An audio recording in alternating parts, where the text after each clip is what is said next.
Yeah, it's just the pickle. It's the Eddie and Webby show, but it's just the pickle. Oh, yeah. It's just the pickle. The Eddie and Webby show, but it's just the pickle.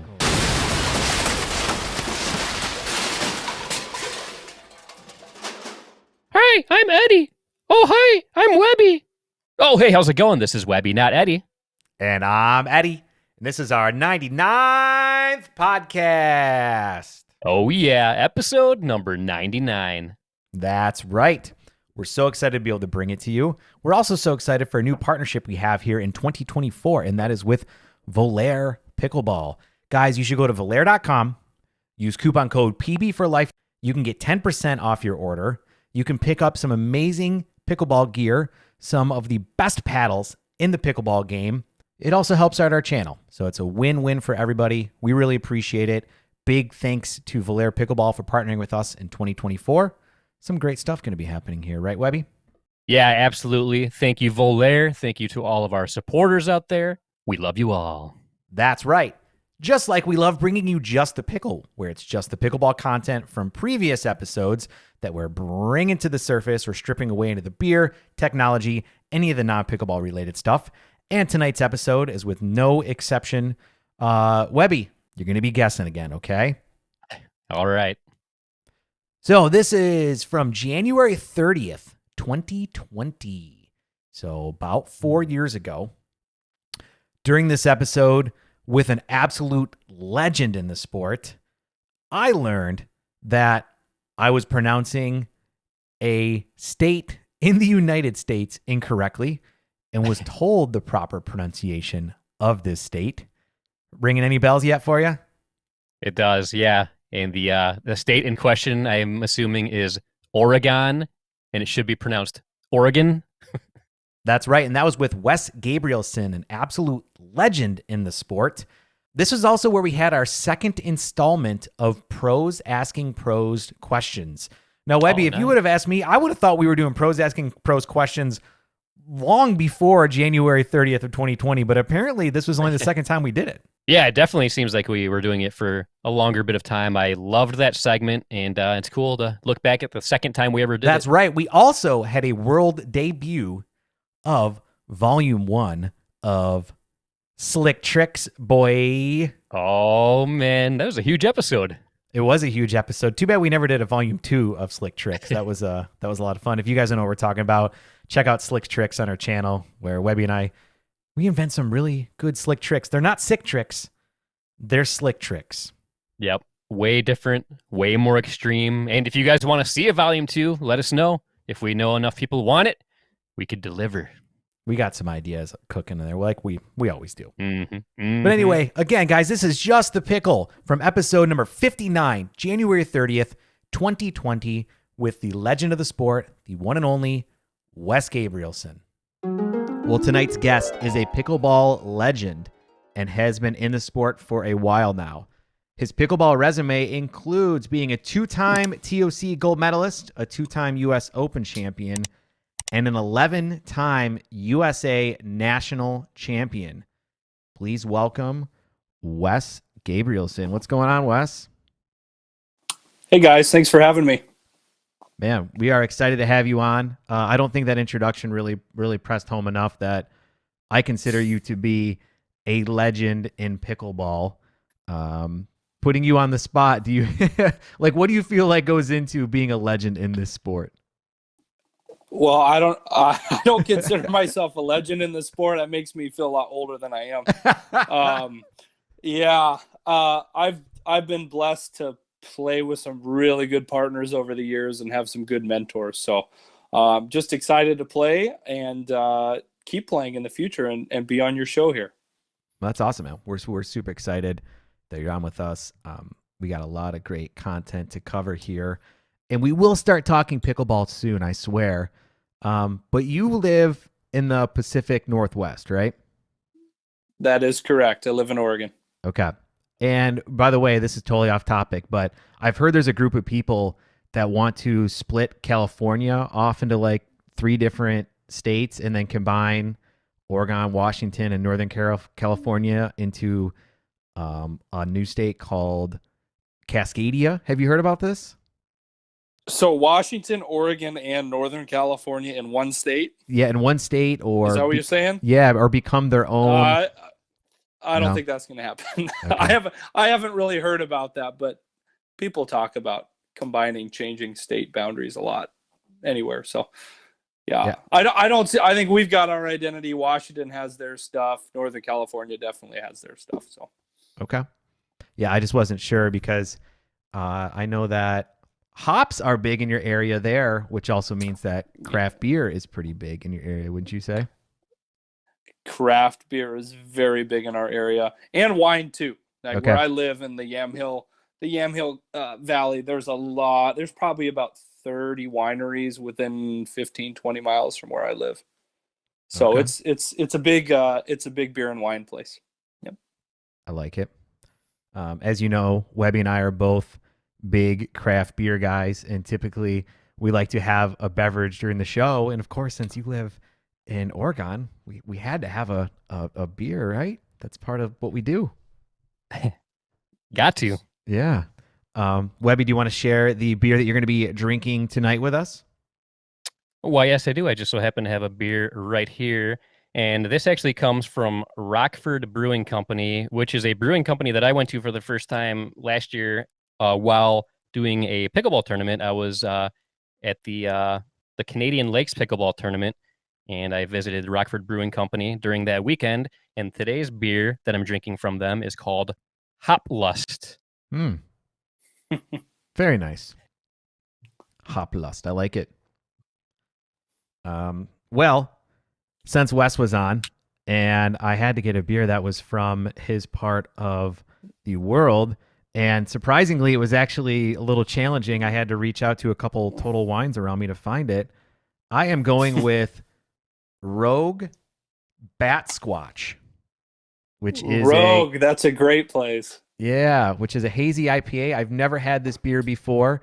I've had Dead Guy Ale. Is that from them there? Yep, I've had that before. Dead Guys, probably their most well known. Is it? Do you have a favorite brewery that's in your area? Well, I mean, where I live, there's a couple of local breweries. I think just Oregon wide, Henry Weinhardt's, and then Widmer Brewery, and then Rogue, where you're sampling from, is an excellent one as well. All right.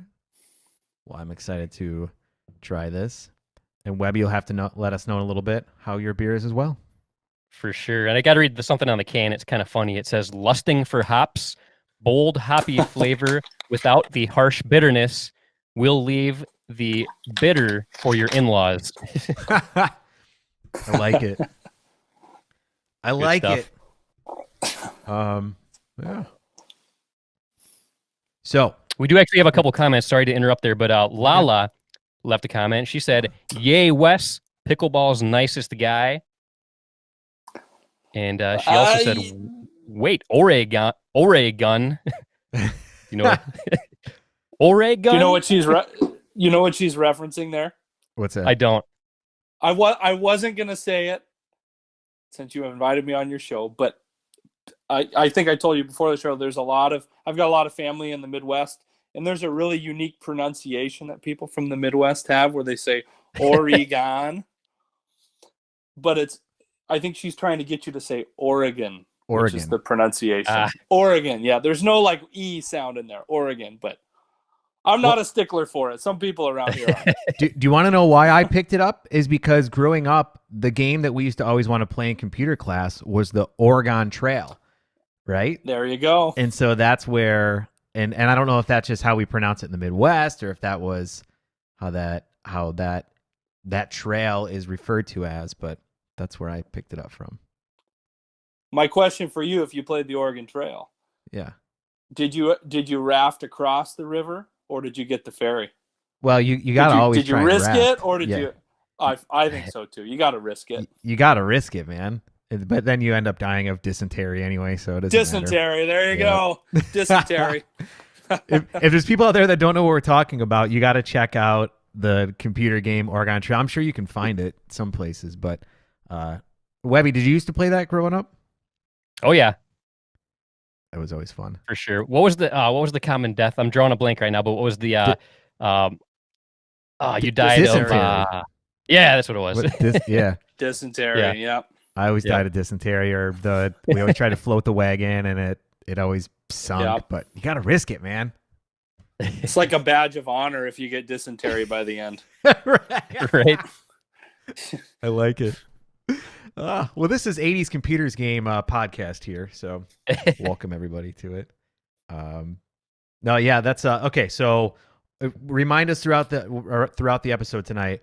Oregon, is that right? Or minus the E, just go Oregon. Oregon. It's almost like you put Oragun.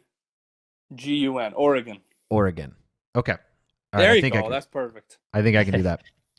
Well, why don't we talk a little bit about pickleball here, Wes? Now that we've gotten our beers, now that we've talked about the proper pronunciation of Oregon, let's talk a little bit about pickleball. So you've been in the sport for quite a while now, huh?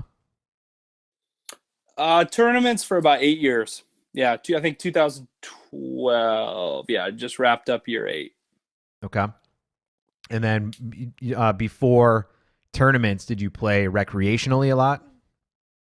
Yeah, so we actually in as far back in middle school and high school, in PE classes we played pickleball, but there was no dinking. It was we were playing tennis with the wood paddle, and we used to use the Dura indoor ball. They have an indoor ball on the it was really hard. We play singles, really hard to serve and score a point because you just couldn't return the return. But played that, and then actually in college, I played tennis in college, and when we would have a rainy day, we'd audit the pickleball class. So I played a lot. And then 2011, a good friend of mine and was a doubles partner in tennis, Christine Barksdale, who's an amazing pickleball player. We were on a USTA team in Arizona at Nationals, and she said, "Hey, on our off day, do you want to play pickleball?" And I said, "Oh, I love pickleball. I haven't played for 3 years." Well, we didn't end up playing until we were back up here because she lived in Vancouver, and she got me to come up there, and I played for the first time with a non-wooden paddle and a jugs ball, and all I wanted to do was play singles. Yeah. Because I playing singles, and everyone kind of looked at me like I was crazy. They're like, "Yeah, we just play doubles around here." Learned how to dink, and then this guy shows up. I kid you not. This guy shows up, and they told me, "Hey, this guy will play singles with you. He's a really good player." It was Enrique Ruiz. So I played like 5 games against him, and I didn't win a point. And I was hooked. I was like, I want to get better so I can compete with this guy. Well, how funny is it too that a lot of times, and you hear this story a lot, people get their butts kicked and they're immediately addicted because they're like, "Why did that happen? I can hit the ball hard. I can do all these things. Why did I get beat?" And then it's like this light bulb goes off of, "Oh wow, this game is much more of a chess match than it is, just being able to hit the ball and drive the ball." For sure. Quick hands, anticipation, patience, and that chess match mentality are key to being successful. So you talked a lot about your tennis background. Did you play tennis all your life? So I actually a lot of people I feel like start playing tennis at an early age. When they're in elementary school, they take lessons, they progress through. I was like a total team sport guy. Football, soccer, basketball, baseball. So I actually didn't start playing like tennis seriously till I got to high school. So I had a late start. Okay. And then soccer was my big sport. So I was a year-round soccer player for a lot of my life.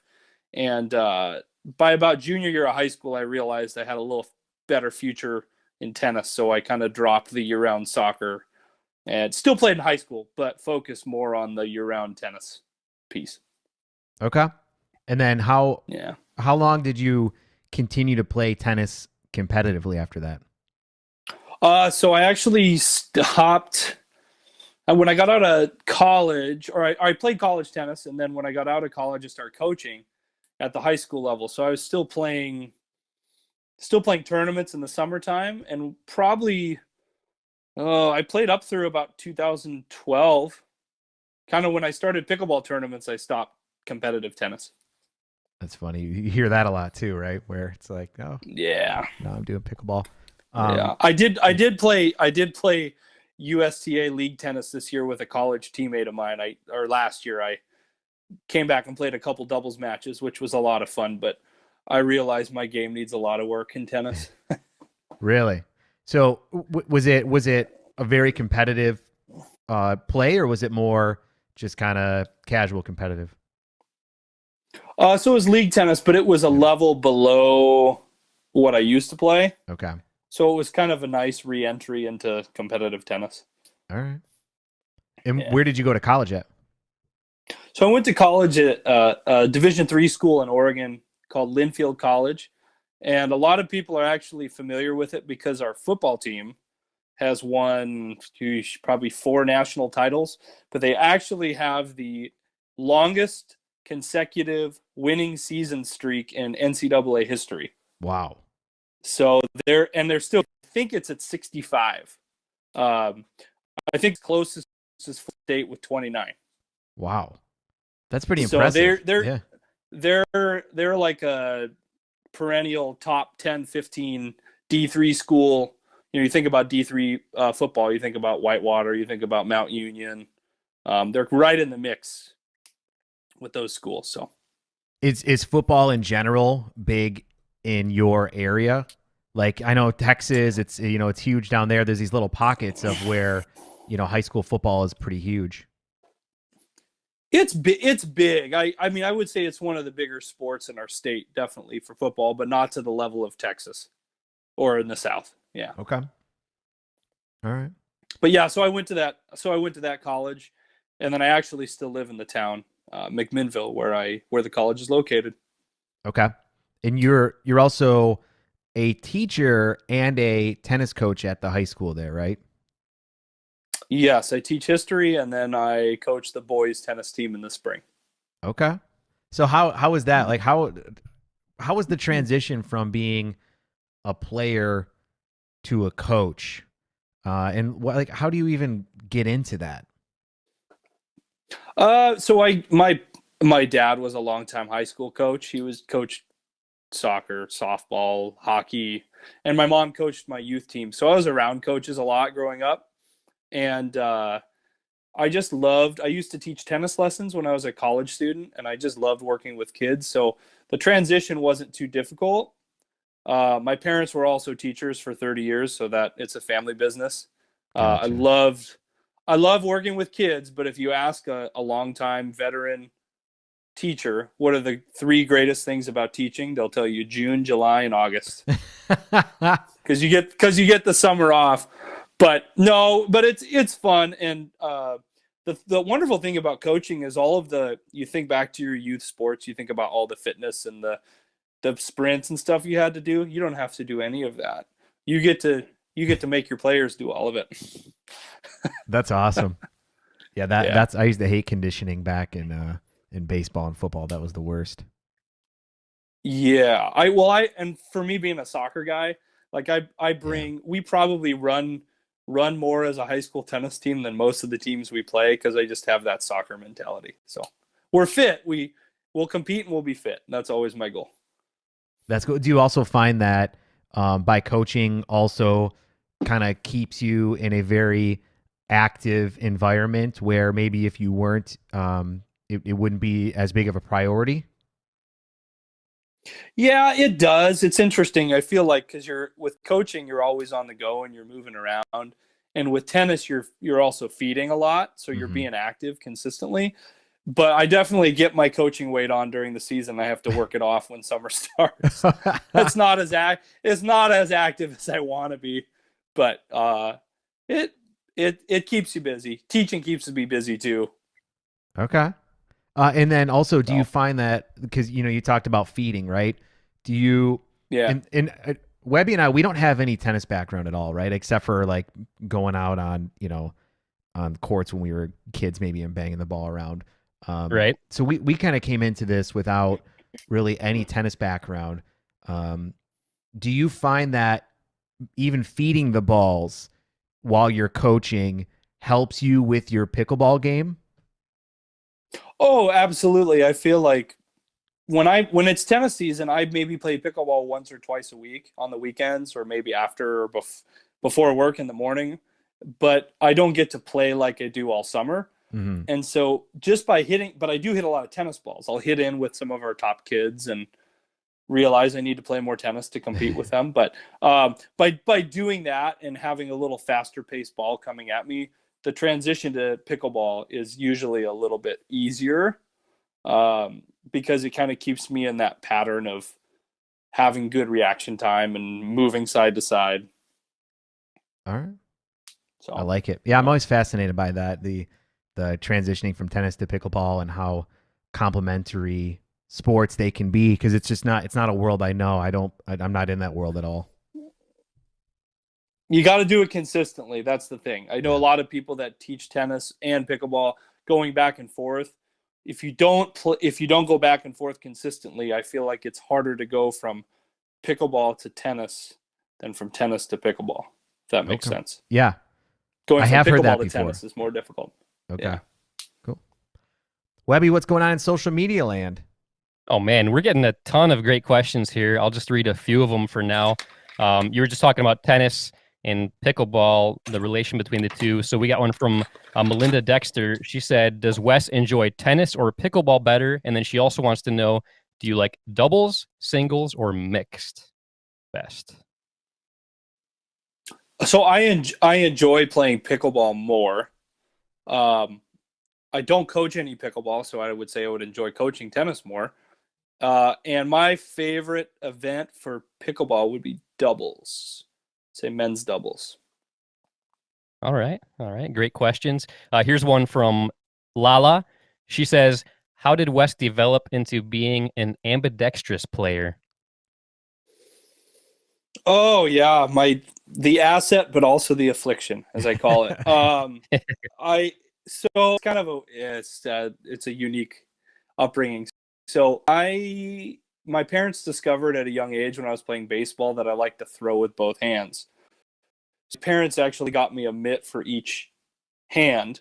I played one season left, one season right, and then realized that my right hand was more dominant. So it's kind of interesting when I'm playing baseball, soccer, anything with power and distance for throwing, kicking was right-handed, right-footed. Writing, eating, using scissors, racket sports, all left hand. So when I got into tennis, I was serving right-handed and I was hitting left, and I didn't realize it. And my coach was like, "Why are you switching hands? This is the weirdest thing I've ever seen." And I didn't realize, because I ended up throwing right-handed, so it was more natural to serve a tennis ball right-handed because it was like a throwing motion. And then I would switch and hit left. So when I got to pickleball, I just did the same thing. It's weird. I played tennis left-handed, but when I feed a tennis ball, I feed it right-handed. So when I switched over to pickleball, I thought feeding or serving a pickleball is a lot like feeding a tennis ball. So I'm just going to do it right-handed, and then I'm going to switch over to left. Interesting. Yeah, that is interesting. Yeah. It helps, but there are plenty of moments, and some of my contemporaries will tell you they can find some spots where they can get me switching and get me in trouble. So nice. We got a question here from your buddy Steve Peranto. It's actually more of a comment, not a question. He said they love him at McMinnville. He also teaches the history of rock and roll. Really? Yeah, I created a history of rock and roll class that's in my 4th year. And what Steve won't tell you there, but every spring, Steve comes into one of my rock and roll classes and gives an hour and a half lesson on the Beatles to my kids. So we love having Steve in there. He brings his guitar, no puppets, but he brings his guitar in, and he sings, and he does this game with the kids, and he brings in all the album covers, and they love it. So nice. I enjoy having him come visit my kids. That's awesome. I've got to ask, when he when he sings, does he do any of his Beatles parodies about, like, does he do any pickleball songs in the form of the Beatles like he No, did on our show? no, but I usually try to preface it, and I'm like, Steve, don't talk about pickleball when you come in. Like some of the kids know that I play. If I have some of my tennis kids in class, they know that. But I'm like, Steve, it's just my nature to not talk about it. And he always slips up every once in a while. He's like, he plays a lot of pickleball tournaments. I'm like, thanks, Steve. I could just imagine. I could see him like struggling so hard not to bring up pickleball while he's there with the kids. He does talk about how we met, because kids will ask him, like, how do you know Mr. Gabrielsen? And he's like, well, we played pickleball together. And then he usually stops, but sometimes he's like, well, nationals last year, this happened. And I'm like, okay, Steve, here we go. Well, I bet he says that hoping that kids are going to be like, pickleball? What's pickleball? Tell me more. I have a feeling that's like his bait to get into the pickleball discussion. For sure. And then, our PE classes actually do a couple week unit on pickleball. So the kids have played it. It's just they don't play it as much as badminton or any of the other sports in class. God, I wish I had that back in middle school. Oh, I know. Oh, man. I so wish we had that. I get so jealous when I do hear about some of the schools that do have it, but oh well. Let me just do a couple more comments here. We got so many great ones coming in here tonight. Here's one from Rodney Langley. He says, it was great seeing Wes and the Deaconator play together. I agree with that. I had a fun time playing with my buddy Steve in Florida. We might actually have some video of that to show in a little bit here, just so you know. Some highlights. He's a beast. He's like a brick wall. The guy is mentally and physically tough, and a great human being first and foremost. So I had a good time with him. Nice. And I'm going to read one more for right now. This is from Stacy Deacon, and she says, "Hey Wes, do you feel safe? I heard the wall blew over." Oh, geez. I feel like there's a story there. Yeah, well, without getting political, we talked about our current president a lot when I hung out with Steve and Stacy in Florida. So we were talking about the wall a bit and our views on the wall. So that's where that comes from. But I do feel safe, Stacy. I do feel safe. That's good. That's good. Well, thanks everybody for the comments. Keep them rolling. Nice. Yeah, that's good stuff, man. Which is funny actually, because I think I saw you after all the play was over at that restaurant or bar in Bonita Springs, or no, in Punta Gorda, excuse me, after the World Pickleball Championship was over. Yeah. You were nice enough to come over and take a picture of our group. That was fun. It was like that long. Oh, I think that was the last day. Yep. That was the one that, I mean, we probably wrapped up. We played our semifinal match at like 10, and then we got out of there by 10 at night, I think. And that was one of the only places open. Yeah. So you guys, you were there with Scott and a bunch of people who helped run the tournament. That was fun. Yeah, it was a fun little place. Pickleball Global crew there. That was a good time for us to kind of hang out for a little bit and celebrate, all the hard work and everything that went into it. So that was cool. I was planning on waiting until later to talk about the World Pickleball Championship, but since it came up now, we might as well. You played with Steve Deacon in men's doubles, and you also played with Anna Lee in mixed doubles. Yeah. What was your experience like at the World Pickleball Championship? Well, I love Florida. First of all, my grandparents used to live in Naples, so about every other year as a kid, we go down there for Christmas, and this time of the year or December down there, I love it. My parents would tell you I didn't as a kid, but I got used to the heat. So it was really fun. I hadn't actually been on the East Coast for pickleball since the first U.S. Open, the 2016 Open. So It was really fun to go back to the humidity and play down there. Cool venue. I like the format, the round robin group play. Obviously, Steve has been a good friend the last year or so that I've gotten to know him. We played a local tournament here in Oregon in October, and then decided to give it a go for that tournament down there and had a blast. And then I loved playing with Anna Lee. That was so much fun. I've just been so impressed with her this year, and not just her play, like her skill, but her maturity as a competitor at 12/13. I think she's turning 13 this year. But her mental toughness, her footwork, all of that. And I told her before we play, I said, we're gonna have fun, and I'm not gonna try to dictate how you play. You just need to go play, and I'm gonna compliment you. And I think we were 1 win away from making it out of the group. Mm-hmm. We had a tough group, but I had a lot of fun, and I'm actually gonna play the couple of PPA tournaments I'm doing this year. I'm actually teaming up with her, so I can't wait for that. It's gonna be fun again. Oh, that's so cool, man. Yeah, I got to, obviously we got to be right there in front of the action, got to see you guys playing together out there front and center. And it seemed like you had a really good energy out there. You guys were having fun. You were cheering each other on. It was really cool to watch.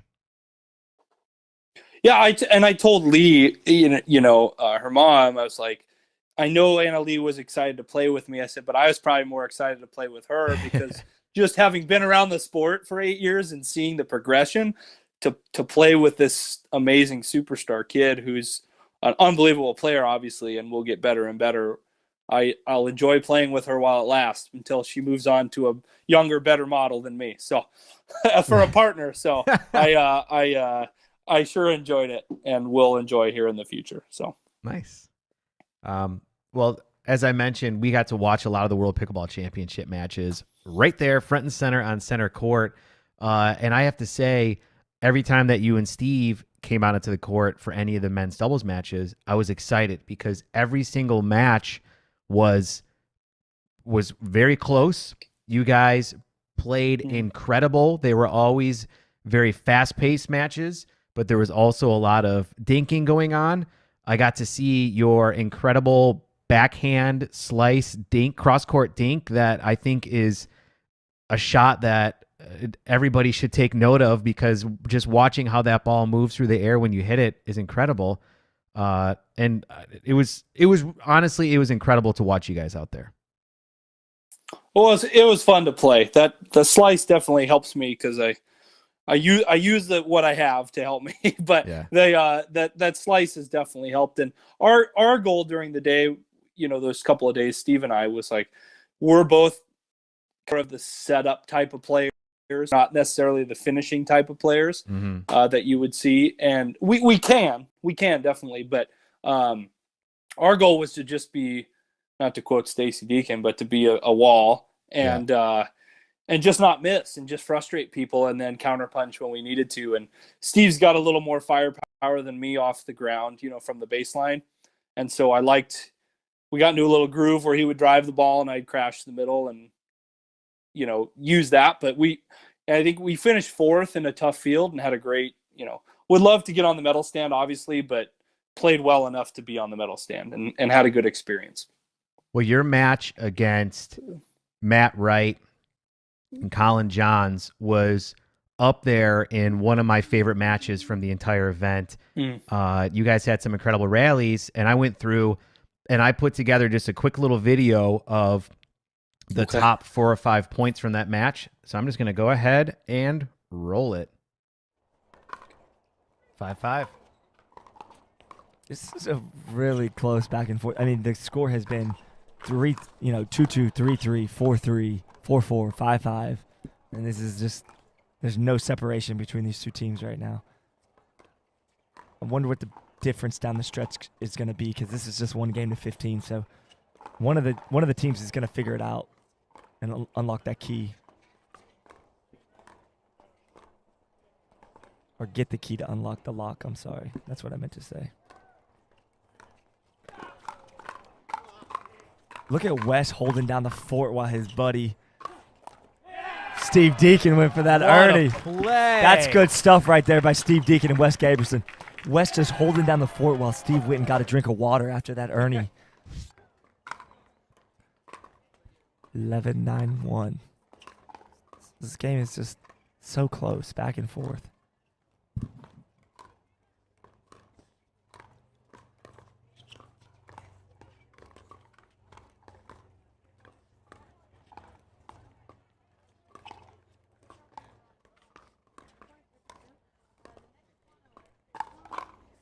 There you go. So there's the adjustment. Matt sped that ball up like he did early in the game, and he was winning the ones early. All of a sudden, Wes is sitting on that, ready for Matt to speed it up.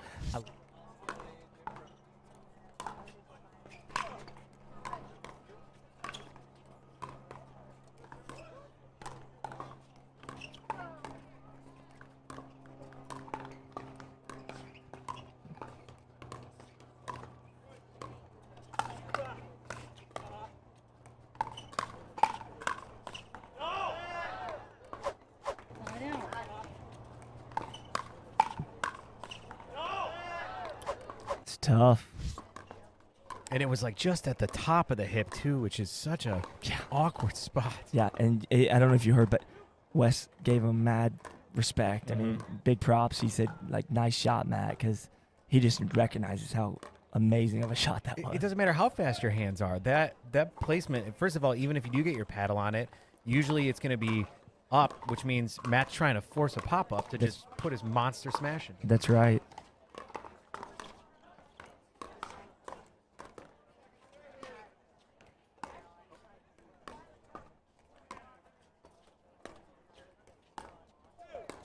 You see everybody being very careful right now. Nobody really wanting to make the mistake.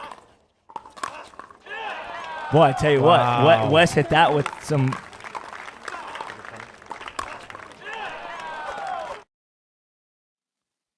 Man, Awesome. absolutely incredible. Like I said, that was one of my favorite matches that I watched live right there. It's one that I've watched a couple times since coming back and editing them and throwing them up on YouTube, because you guys were neck and neck the whole time around, I think, 10 or 11 points. You and Steve took the lead for a little bit.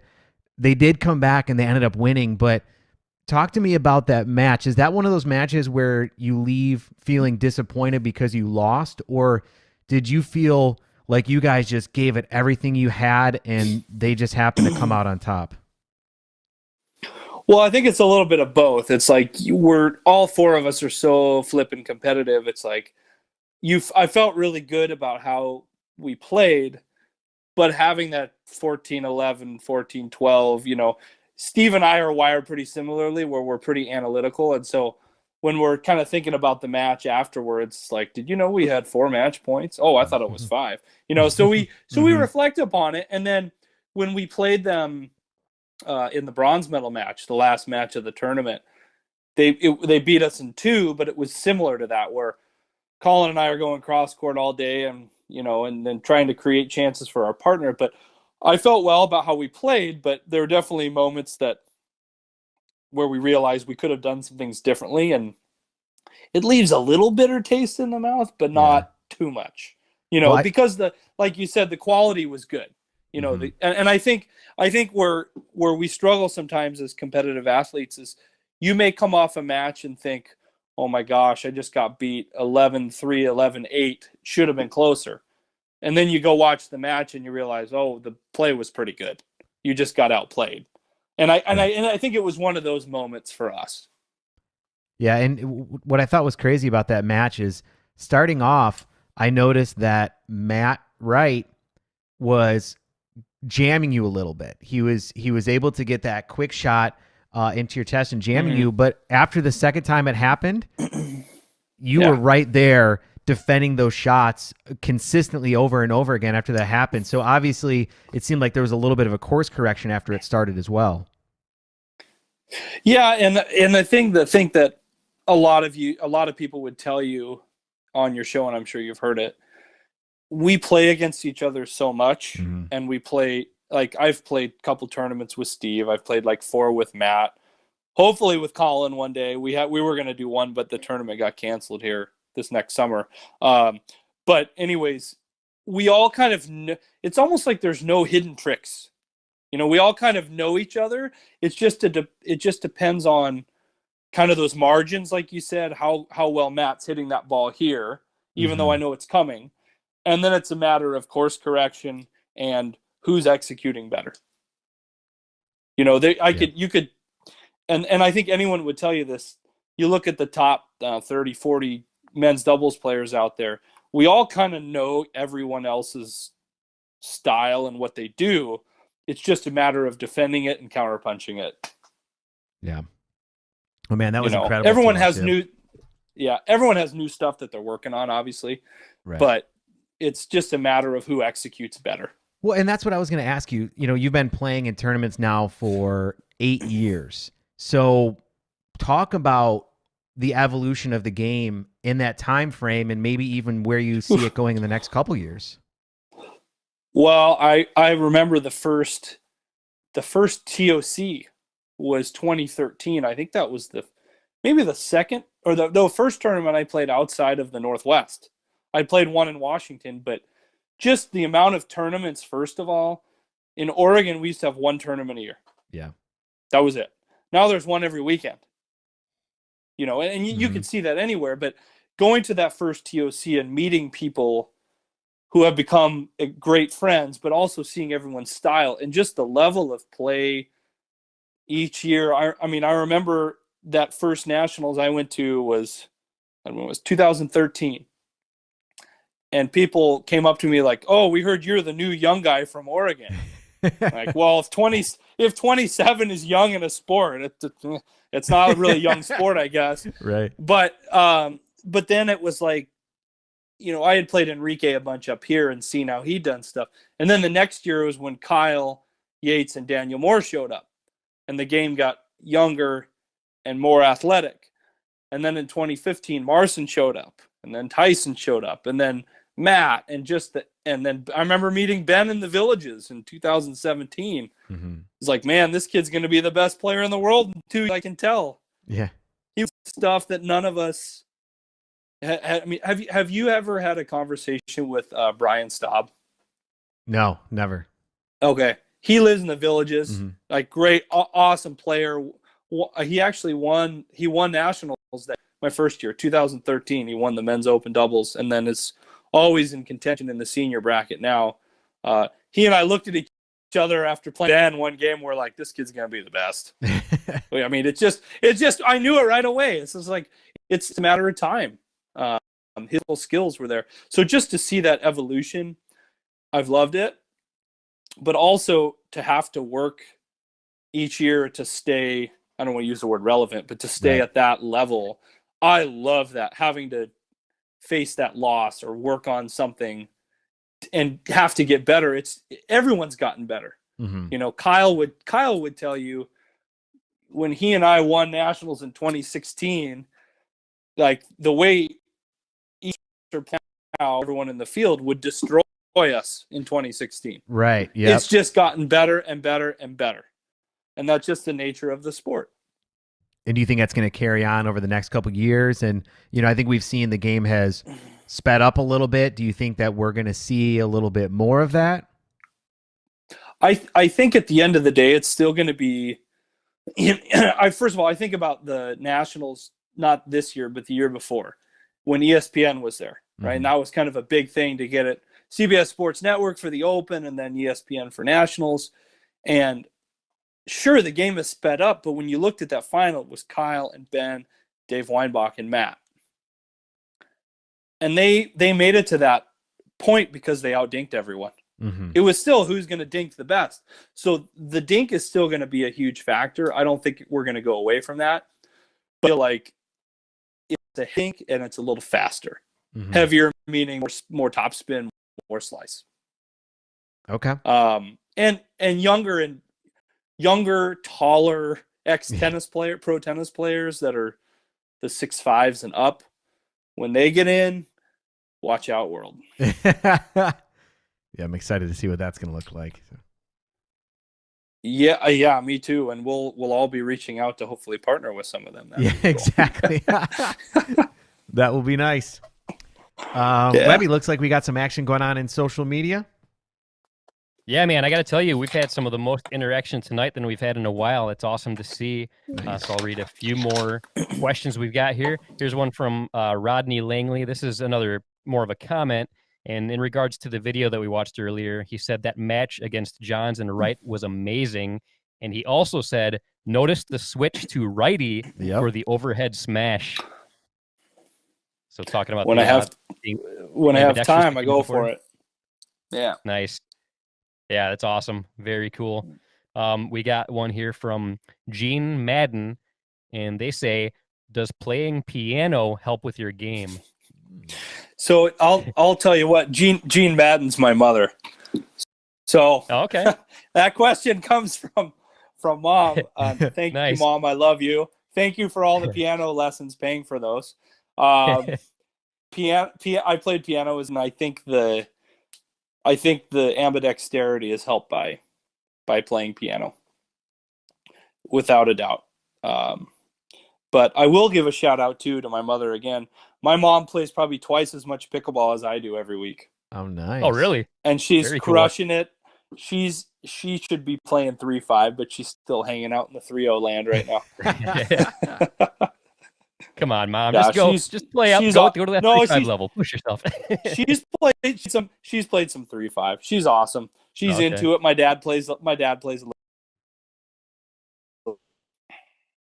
Nice. But yeah, that's another thing I love about pickleball. I mean, just really any age can play this game, and I absolutely love that fact. It's a beautiful thing. We got a question here from Sarah Lockett. She actually wants to know, how old are you? I would ask her what's her guess. No, I am 33. I know I have more gray hair than 33-year-olds usually have. Thank you, genetics. But I'll be 34 here in April. So I'm excited for 35 age division at nationals coming up here in a year. I'm ready to be the young guy again instead of the old 19+ guy. I love it. Nice.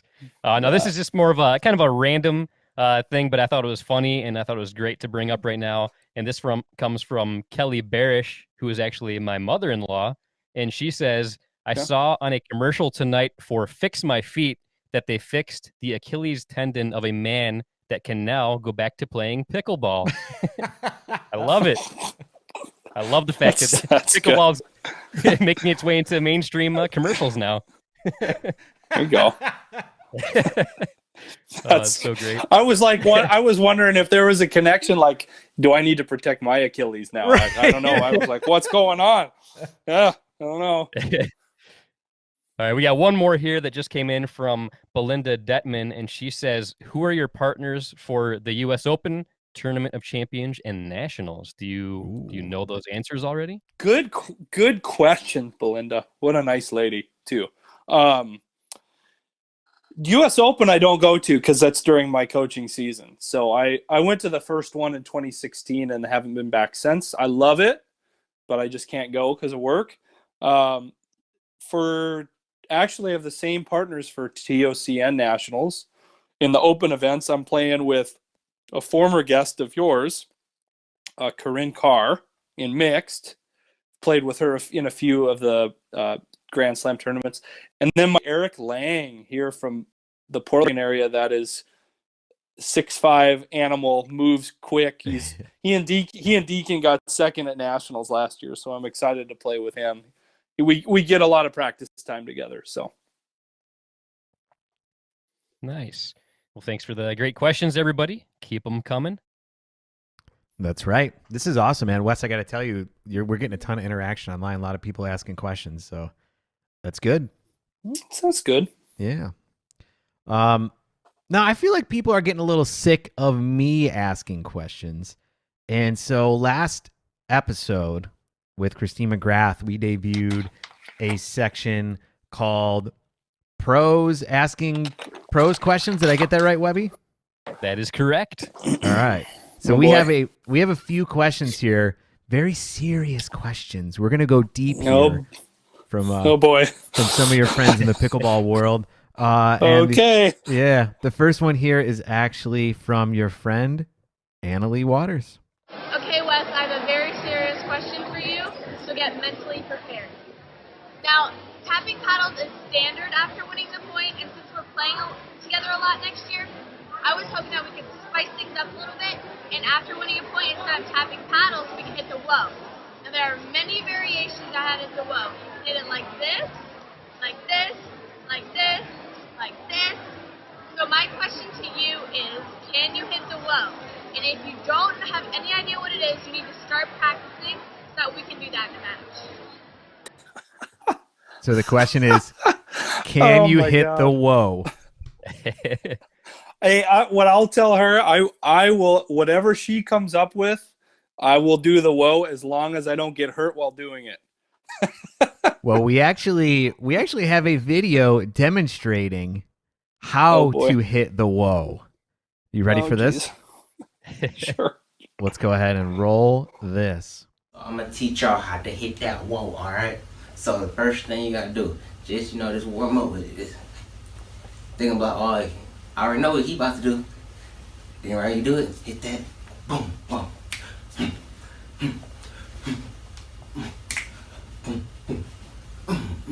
Alright, so I'm gonna do it one more time with a little bit of music.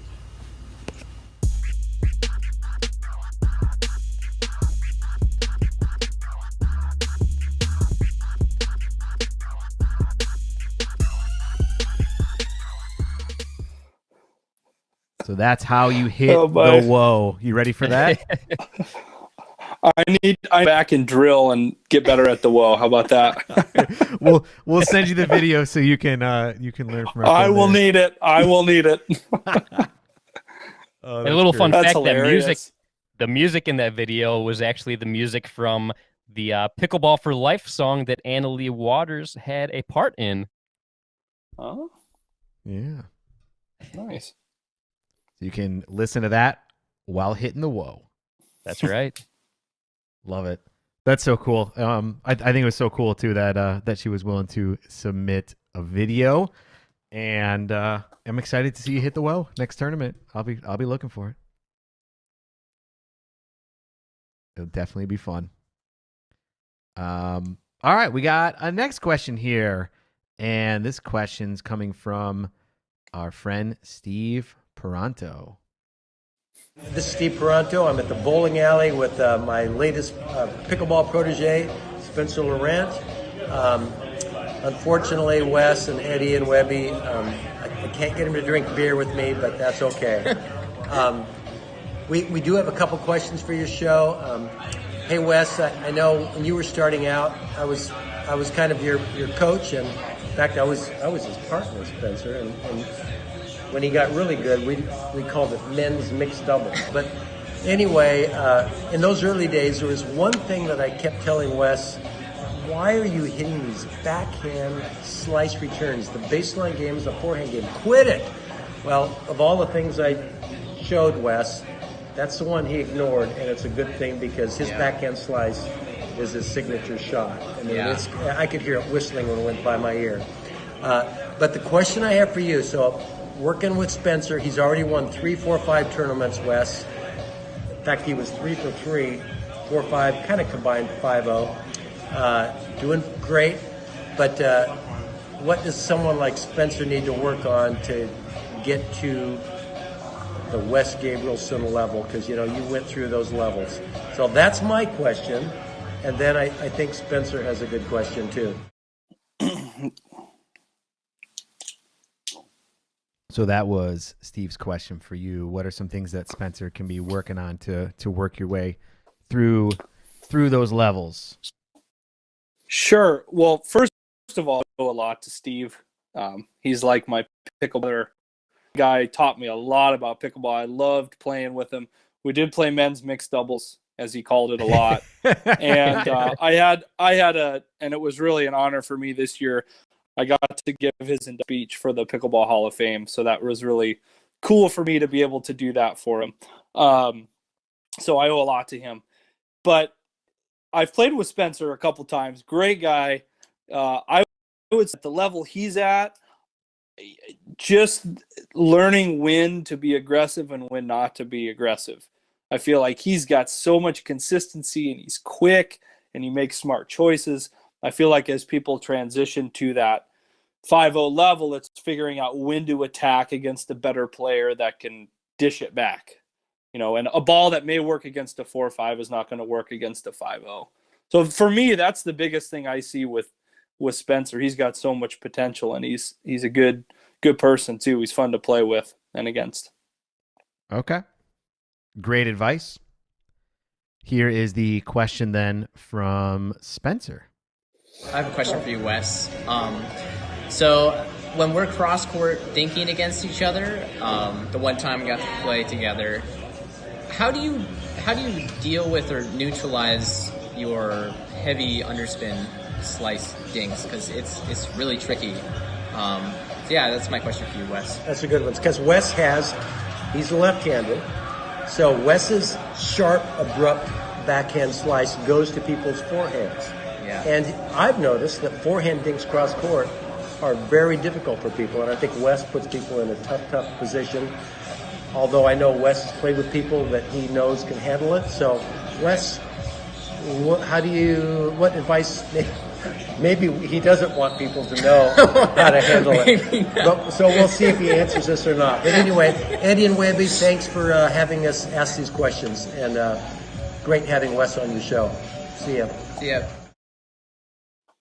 So they're asking you to give advice for how to defend against your wicked, nasty backspin slice dink. I think I might plead the fifth on that one. I don't know. Nice. I may pull my social studies curriculum and teaching about the amendments. I may plead the fifth. I think I'm going to have a conversation with Spencer the next time I see him, and I'll tell him. Great answer. I do Or not he, blame or you he one can, bit. or he can go ask. I mean, two people that I've played against that handle it super well cross court have always been Tyson McGuffin and Colin Johns. And if you know their game, you know what they do really well. So I'll leave it at that. All right. I like it. We have one more question here. Okay. And this comes from our friend Irina Terashenko. Oh, jeez. Here we go. Hi, guys. Are you ready for the Super Bowl? Go Chiefs. Wes, I have a question for you. I know you are a teacher and a high school tennis coach. So what is your favorite historical fact? And what is your favorite motivational quote for your tennis players? So one thing I love about Irina is that she loves to have fun facts about people, right? So she wants to know, since you're a history teacher, what's your favorite historical fact?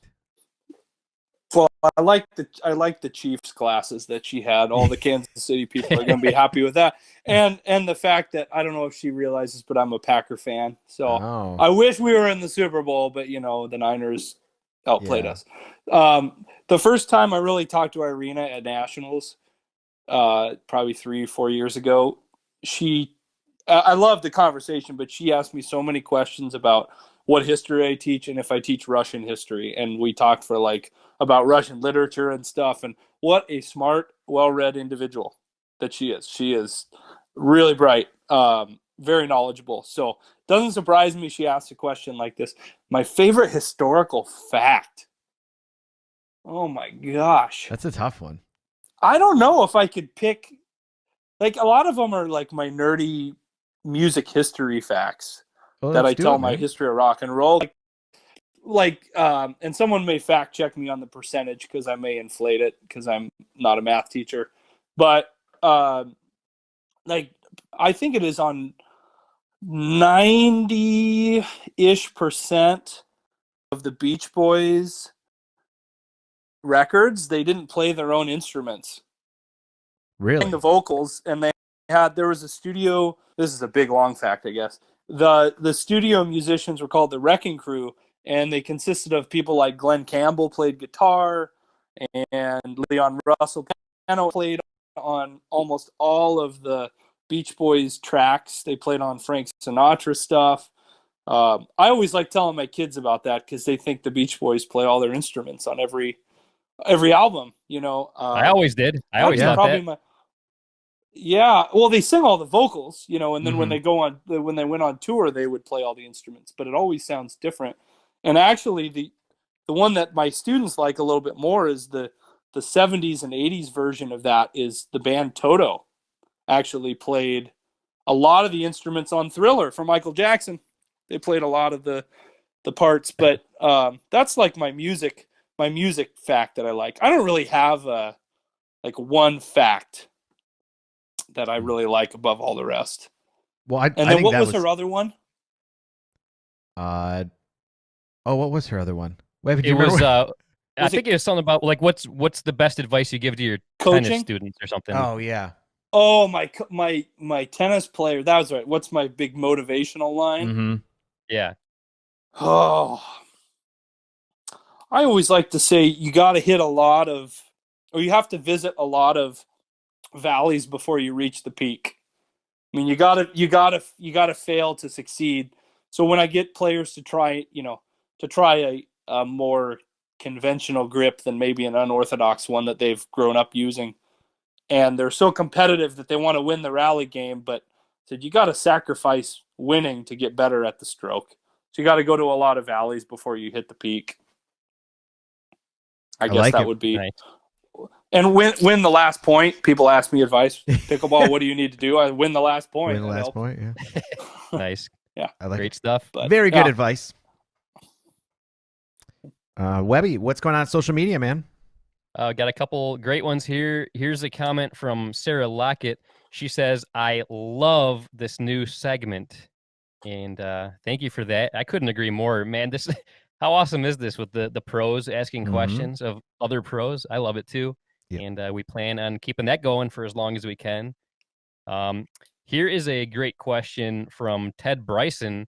He says, how would Wes help a mid-level player understand that even though they can reach or hit a ball, that sometimes it's better to let it pass through to their partner? Sometimes they can reach a ball, but let it go to their partner. Is that what I heard? Yeah, I think he's if I understand correctly, I think he's saying like even though you can reach it, there are times where it's probably better to let it go to your partner so they can hit it. So maybe like if they're in a staggered position, like someone's up at the net and someone's back a little ways, instead of poaching to let it go. That's what I'm Is that thinking. kind of where you think he's going? I feel like a lot of it has to do with balance and ball location. It's like if you're leaning to the right, but you have long arms and you can reach and hit it, you probably shouldn't hit it if you're going the opposite direction. And I think a lot of it has to do with ball height, the location of the ball. If it's up and floating, go for it. It's a missile firing across low over the net, let it go. Mm-hmm. Yeah. For sure.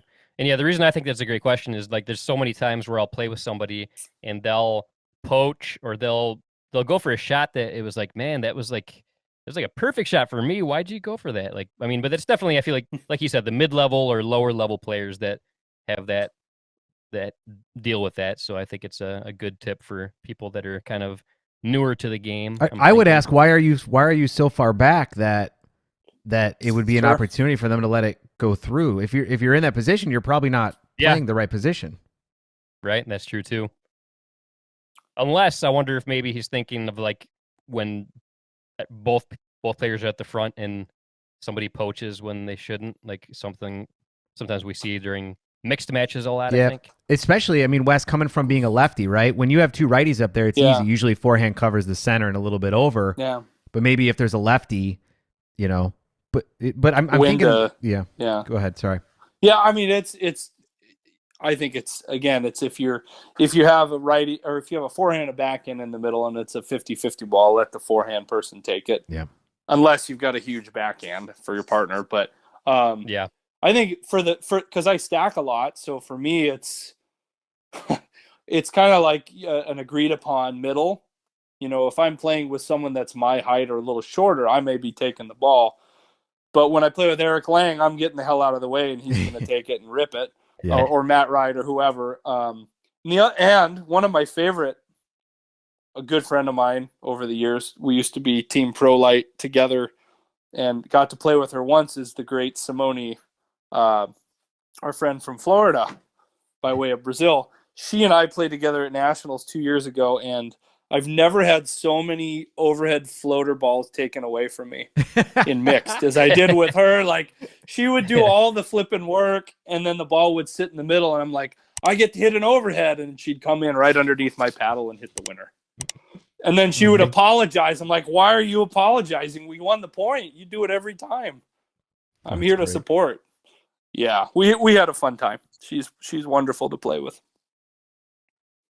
Nice. But speaking of like righties playing with lefties, I'm a righty, and I used to like always do horrible when I got teamed up with a lefty. I've never done stacking before. I'm sure that's the best way to go, but just what I learned, just like communication is just so important. So like if just beforehand, just talk like when the ball's down the middle and it's 50-50, like just determine ahead of time who's going to go for it. Should the righty go for it with their forehand, or is the lefty strong enough with their backhand to where they should go for it?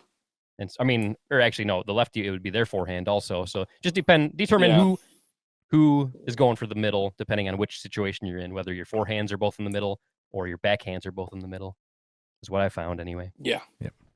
Definitely. Nice. Thanks for the comments on the social media, everybody. Okay. Well, Wes, we've had you on for quite a long time here now. I'm sure you're a very busy guy, but obviously we want to give you an opportunity to be able to share with everybody how they can follow you on your pickleball journey, or, you know, talk about any tournaments you have coming up. So I'm not a huge like social media guy when it comes to following and all that. I kind of just I don't want to say fly under the radar. I just go show up and play. But you know, I obviously got to give a shout out to Onyx Pickleball for your awesome support. They're awesome. Been with them for going on 2 years now. And then there's a company, Pickleball Planet, which some of you may have seen their logo, do clothing. They're a local company in Portland, Oregon that I support me with clothing and stuff. And so appreciate those guys. I'm kind of off the grid for the most part until tennis is done. You got maybe one more tournament before the season starts, but then summertime is when I get to go crazy and go play. So I've got a lot of tournaments lined up for the summer. But I'm kind of in teacher mode right now. Finals week wrapping up, and tennis starts we had finals week this week, so it was a busy week. Okay. And then tennis starts in a month. But yeah, I post some stuff on Facebook, tournament results and stuff, but I don't have a page like a lot of my contemporaries have pages or Instagram or all that stuff. Yeah. Well, but yeah. All right. Well, that's the thing. You can always take a look at the results for a lot of these tournaments. It's awesome. It seems like, you know, Onyx has been great to work with for you. It seems like it's a good relationship you guys have created there.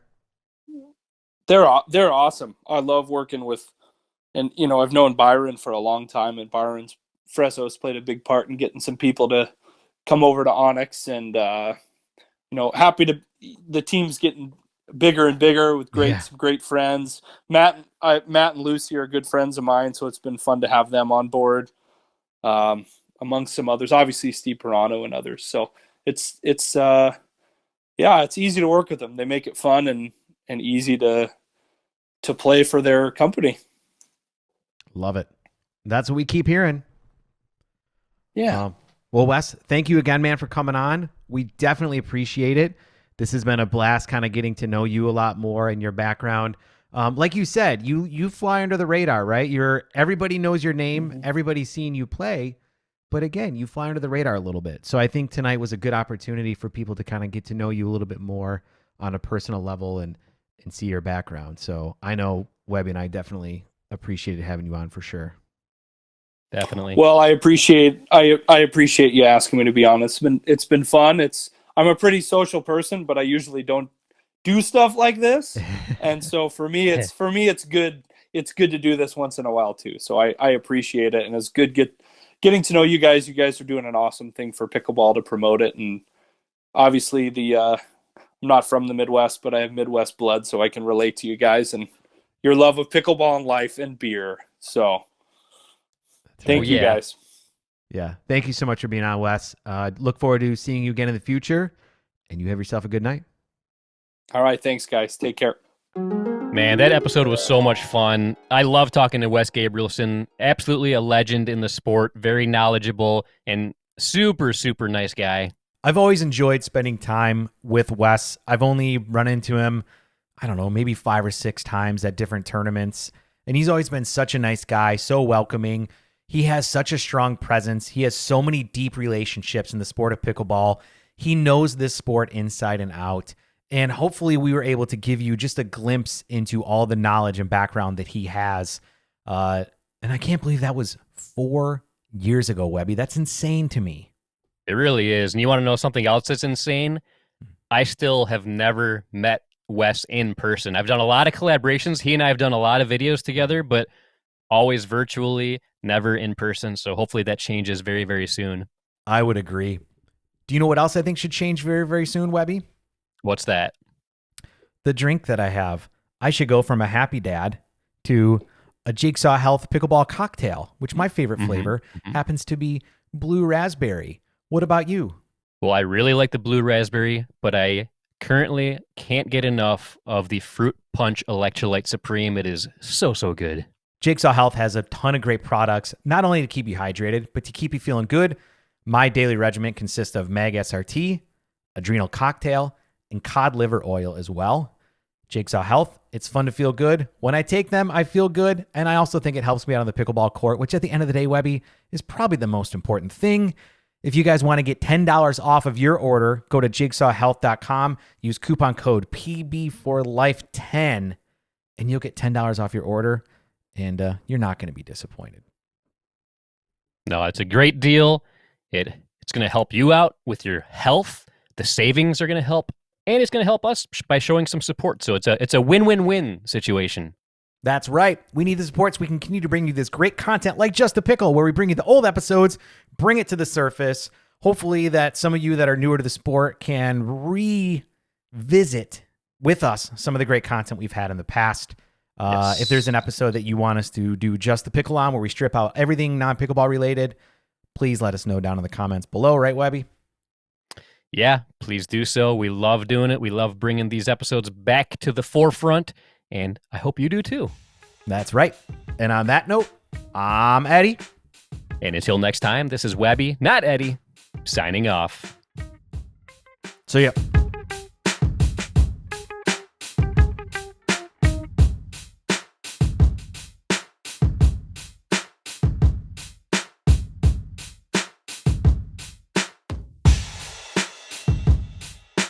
Pickleball!